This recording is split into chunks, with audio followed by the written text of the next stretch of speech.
अस्सलामुअलैकुम नाज़रीन, शान टीवी के हेडलाइंस में आपका इस्तकबाल है। मैं अफरा जबीन, पेश है आज की सुर्खियाँ। चीफ मिनिस्टर आंध्र प्रदेश चंद्रबाबू नायडू ने रियासत में ई साइकिल और ई साइकिल चार्जिंग पॉइंट के ज़िमन में एक जायजा इजलास तलब किया और ई साइकिल कंपनियों के सीईओ से वीडियो कॉन्फ्रेंस के जरिए बात की।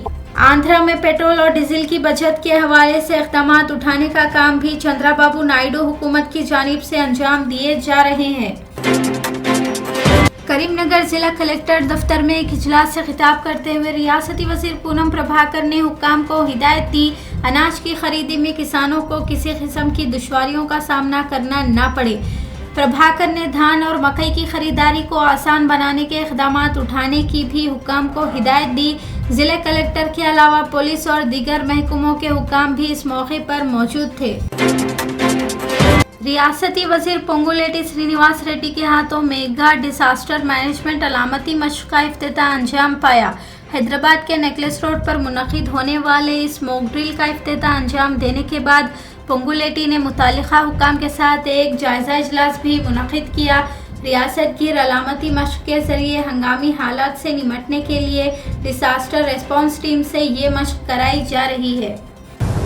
మనకు తెలియంది కాదు, ఈ హైదరాబాద్ నగరం 1908లో ఎటువంటి వరదలకి ఎఫెక్ట్ అయిందో, తదుపరి ఈ మధ్యనే 2025లో కూడా ప్రత్యక్షంగా మనం అటువంటి పరిస్థితి హైదరాబాద్ పట్టణంలో చూసాం. హైదరాబాద్ పట్టణంలోనే కాదు, తెలంగాణ రాష్ట్రంలో అనేక జిల్లాల్లో ఇటు గోదావరి అటు కృష్ణా పొంగినప్పుడు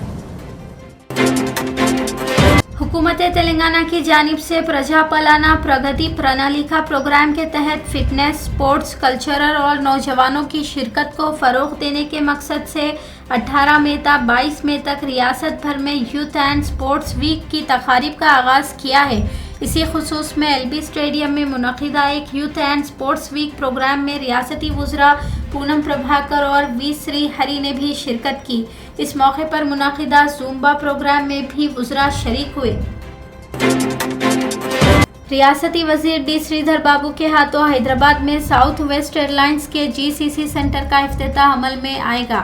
साउथ वेस्ट एयरलाइंस के एक नुमाइंदा वफद ने सेक्रेटेरिएट में श्रीधर बाबू से मुलाकात की और उन्हें तकरीब में मदऊ भी किया। डी श्रीधर बाबू ने बताया कि जीसीसी सेंटर के क़याम से रियासत तेलंगाना में नौजवानों को नए रोज़गार के मौक़े फराहम होंगे। ई गवर्नेंस की पॉलिसी पर मरकज़ी हुकूमत अपनी सारी तवज्जो मरकूज़ किए हुए है। इसी ज़िमन में मरकज़ी काबीना सेक्रेटरी ने वीडियो कॉन्फ्रेंसिंग के जरिए मुल्क की मुख्तलिफ रियासतों के चीफ सेक्रेटरी से बात की। तेलंगाना के चीफ सेक्रेटरी के राम कृष्णा राव और नवीन मित्तल के अलावा दीगर आला अहदेदारों ने भी वीडियो कॉन्फ्रेंस में शिरकत की। बीआरएस रुकन असेंबली कौशिक रेड्डी की क़ियादत में बीआरएस पार्टी के कायदीन और कारकुनों ने मरकज़ी ममलिकती वज़ीर बंडी संजय की फौरी बरतरफी का मुतालबा करते हुए एक एहतजाजी धरना दिया। हुज़ुराबाद में बीआरएस पार्टी कायदीन के इस एहतजाजी मुजाहिरे में बंडी संजय के खिलाफ जमकर नारेबाजी की गई। पार्टी कायदीन और कारकुनों की कसीर तादाद ने इस एहतजाजी मुजाहिरे में शिरकत भी की। बीआरएस लीडर और साबिक़ रियासती वज़ीर जगदीश रेड्डी ने कांग्रेस की तेलंगाना में मौजूदा क़ियादत को हाइब्रिड करार दिया। जगदीश रेड्डी ने कहा कि तेलंगाना में बरसर इख्तियार मोदी और कांग्रेस की मुश्तरका हाइब्रिड क़ियादत से कांग्रेस के हकीकी लीडरान परेशान हैं और वो बीआरएस पार्टी में शामिल होने का इरादा जाहिर कर रहे हैं। కాంగ్రెస్ దేశంలో ఎక్కడ లేకుండా పోయి ఒక్క కాడ మిగిలిన కాంగ్రెస్, అది కూడా సగం కాంగ్రెస్ సగం చంద్రబాబు సగం మోడీ చేసింది. ఇవాళ ఈ కాంగ్రెస్ మోడీ చంద్రబాబులకు పుట్టిన హైబ్రిడ్ కాంగ్రెస్. ఇది మోడీ చంద్రబాబులకు పుట్టిన హైబ్రిడ్ కాంగ్రెస్ ఇవాళ తెలంగాణలో ఉన్న కాంగ్రెస్. ఒరిజినల్ కాంగ్రెస్ కార్యకర్తలు అందరూ కూడా బాధపడుతున్నారు, వాళ్ళు మన వైపే చూస్తున్నారు. ఇక ఈ హైబ్రిడ్ గాలతో ఉండే బదులు మీతోనే వస్తాం, రేపు కేసీఆర్తోనే వస్తామని నాతో మాట్లాడుతూనే ఉన్నారు అందరు జిల్లాలో ఒరిజినల్ కాంగ్రెస్ కార్యకర్తలందరూ కూడా. ఈ హైబ్రిడ్ గాల పని పట్టాలి, రైతాంగం విముక్తి కావాలి తప్పకుండా।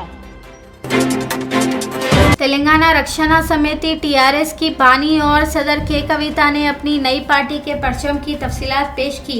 कविता ने बताया कि रियासत भर में 20 मई से 20 जून तेलंगाना रक्षणा समिति अपना पार्टी परचम कुशाई अंजाम देगी। पार्टी परचम कुशाई तकरीब के मौके पर रियासत भर में मुनक़िद होने वाले प्रोग्रामों में कविता खुद भी शिरकत करेंगी। शहरियों की जानिब से केबीआर पार्क बचाओ तहरीक कामयाब होती दिखाई दे रही है। अब इस तहरीक में सुप्रीम कोर्ट भी शामिल हो गया है। केबीआर पार्क की अतराफ व अकनाफ में फ्लाईओवर्स की तामीर के लिए केबीआर पार्क के दरख्तों को काटने के खिलाफ ये मुहिम शुरू की गई थी, जो हैदराबाद के शहरियों की हसासियत को आलमी सतह पर उजागर कर रही है।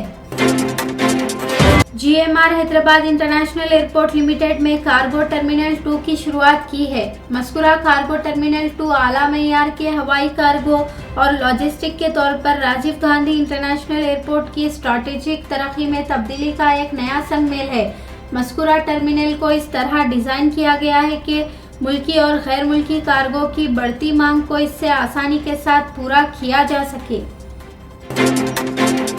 वरंगल में एक ऐसे शख्स को गिरफ्तार कर लिया गया है जो मार्केट में 2 सरों के सांपों को फरोख्त कर रहा था। मस्कुरा सांप बहुत ही कामयाब है। मस्कुरा सांपों को अपने पास रखने को खुशनसीबी और फ़ायदेमंद बताते हुए मस्कुरा शख्स सांपों को फरोख्त कर रहा था। दौलतमंद ख़ानदान उमूमन इन सांपों को ख़रीद कर अपने पास रखते भी हैं। हुकाम का कहना है कि फ़रोख्त के लिए मार्केट में लाने से क़ब्ल मस्कुरा सांपों को जंगलात से गैर कानूनी तरीके से पकड़ा गया है। वरंगल पुलिस ने रॉडी शीटर्स के खिलाफ सख्त इक़दाम उठाते हुए ज़िले के तमाम डिवीज़नों में रॉडी शीटर्स का मार्च कराया। वरंगल की चिलचिलाती धूप में CI रमेश ने पुलिस स्टेशनों के CIs के साथ मिलकर सख्त कानून नाफिज करने वाली मशक़ के एक हिस्से में आदि मुजरिमों के लिए सख्त वार्निंग के तौर पर इस काम को अंजाम दिया। बेगम बाजार पुलिस ने आदि सारे खमरसिन कामले को गिरफ्तार करके उसके पास से 206 ग्राम सोने के ज़ेवरात और 2,14,600 रुपये नकद रकम बरामद की। सोने के ज़ेवरात की मजमूई मालियत 30 लाख रुपए बताई जा रही है। मुलजिम महाराष्ट्र के लातूर में उदगीर गांव का रहने वाला बताया जा रहा है। अमरसिन कामले पर 3 घरों में चोरी और एक पोक्सो मामला भी दर्ज है। मोइनाबाद के एक फार्म हाउस में पार्टी के दौरान एक नौजवान स्विमिंग पूल में डूबकर मर गया। नौजवान की मुश्तबा हालत में मौत का वाक़या मंजर आम पर आने के बाद पुलिस मामले की तहकीकात कर रही है और फार्म हाउस के CCTV फुटेज की भी जांच कर रही है। खाजागुड़ा इलाके में ज़ेर तामीर आयरस प्रोजेक्ट की एक इमारत में आग लगने का वाक़या पेश आया है। ज़ेर तामीर इमारत के ग्राउंड फ्लोर पर आतिशज़दी के सबब सारे इलाके में सनसनी फैल गई। मज़ीद तफसीलात का इंतज़ार है। भैंसों को ज़्यादा दूध देने के काबिल बनाने के लिए गुजरात से गैर कानूनी तरीके से लाए गए ऑक्सीटोसिन इंजेक्शन की बड़ी खेप पुलिस ने जब्त की है। मस्कुरा इंजेक्शन के इस्तेमाल से मवेशियों को नुकसान पहुंचता है। ऑक्सीटोसिन इंजेक्शन का इस्तेमाल इंसानों के लिए भी मुज़िर है। पुलिस ने अथेनी कृष्णा नामी एक मुलजिम को गिरफ्तार कर लिया है, जबकि 2 और मुलजिमिन खालिद अली उर्फ चतुर सिंह और सुरेश की सरगर्मी के साथ पुलिस तलाश कर रही है। शान टीवी हेडलाइंस का सिलसिला यहीं पर ख़त्म होता है। अफरा जबीन और शान टीवी की सारी टीम को अब दें इजाज़त। खुदा हाफिज़।